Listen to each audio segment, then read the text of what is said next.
Ma'am ये जो cases जो डायरिया को लगातार जो केसेस आ रहे हैं अभयपुर के हो गए या फिर कहीं और से भी हो गए, कितने टोटल केसेस अब तक रिपोर्ट किए अभी गए मैम? तक आज सुबह 8 बजे तक 459 टोटल हमारे पास केसेस रजिस्टर हो चुके हैं अभी तक शुरू से। और उसमें से क्योंकि जो एडमिट हुए हैं उनमें डिस्चार्ज भी होते रहते हैं लगातार, तो ऑन बेड पेशेंट्स हमारे पास ऑन बेड 53 थे आज सुबह। तो मैम जिस तरह अभयपुर से अगर पेशेंट की बात की जाए तो मतलब कितने पेशेंट आ चुके हैं आपके पास अभयपुर से? 453 में से मोस्टली सारे ही अभयपुर के ही हैं। बहुत ही कम केसेस, कोई इक्का दुक्का केस इधर उधर से आ रहे हैं और कोई। डायरिया की जो मेन दिक्कत है हाँ, अभयपुर से ही है। अभयपुर से ही है। मौली जागरा से मुझे कुछ एक दो केस आजकल रोज मिल रहा है। वो मैं अभी वर्कअप करने को मैंने कहा है उनके एग्जैक्ट एड्रेस, लेकिन अभी कैसे अभी बहुत अनयूजुअल राइज नहीं मिल रहा। और उनमें से एक दो का हमने स्टूल सैंपल कराया था तो उसमें अभी कॉलरा नहीं आया था, तो उसको भी मैं नज़र रखे हुए हूँ कि कहीं ऐसा ना हो कि कहीं और भी। और इसमें मरने वालों का आंकड़ा कुछ चेंज हुआ है उतना ही? नहीं, वही एक ही बच्चा जो शुरू में।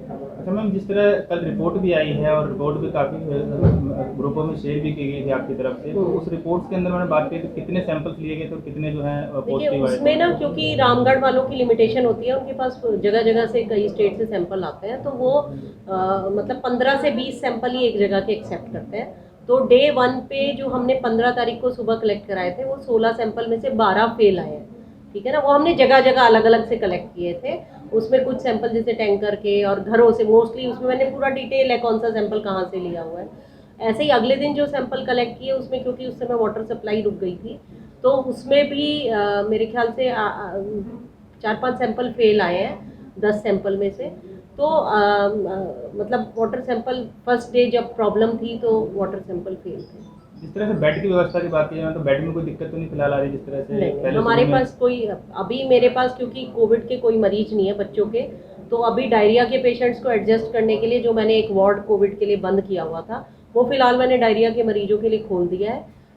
तो वहाँ पे हम पूरा डायरिया वार्ड मैनेज कर रहे हैं, और जो ये प्रॉब्लम टेम्परेरी है, सेटल हो जाएगी तो फिर हम उसको कोविड वार्ड की तरह यूज़ करेंगे। जी मैम, एक केस और था मैम कि अभयपुर से एक पेशेंट है, उषा देवी नाम से पेशेंट है, वो आई थिंक नीचे एडमिट भी हैं वो, और उनको दिक्कत परेशानी आई थी किसी डॉक्टर की तरह उनको इंजेक्शन वगैरह दिए गए जिसकी वजह से कुछ बीमारी बढ़ गई थी, और उसका फिर इलाज किस तरह से हो रहा है मैम? क्योंकि वो जो अभी पेशेंट कह रहा है कि मेरे पास पैसे रुपए भी नहीं है और कैसे उसका इलाज किया जाए मैम?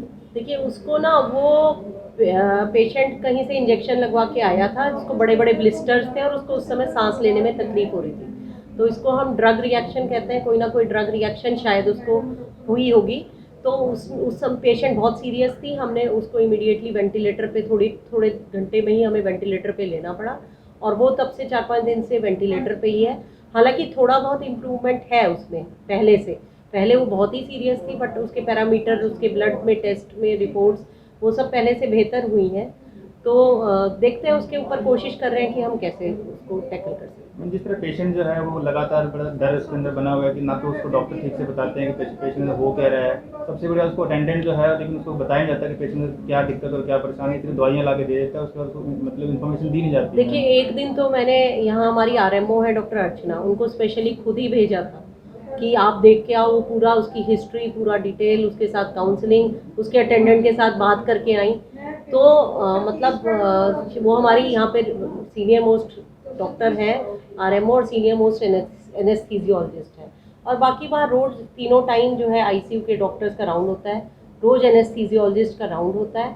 तो अगर उस समय वहाँ पे अटेंडेंट अवेलेबल है तो उसको ज़रूर पूछना चाहिए कि उसके पेशेंट की कैसी हालत है, और मुझे नहीं लगता कि कोई भी डॉक्टर मना करेगा कि वो ना बताए।